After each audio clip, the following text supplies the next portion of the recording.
government ya Kasongo doesn't care about its own people. It doesn't. Just imagine government ya Kasongo imekubali kuleta people exposed with Ebola watoke US wakuwe quarantined in Kenya. Mbona sikuwe quarantined kwao?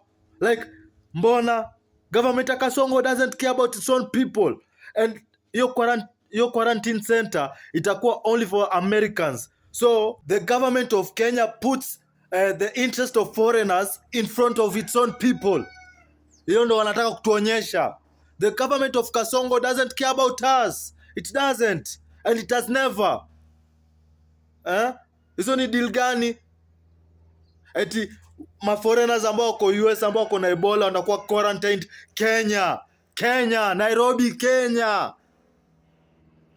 Mimi niliwaambia the government of Kasongo doesn't care about its own people. It doesn't.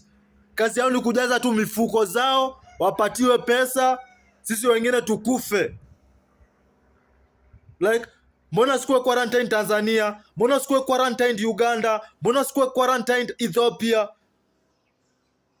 Wanajua Kenya, the politicians of Kenya, they only think about themselves, not its own people. Na kitu imenijamisha mbaya.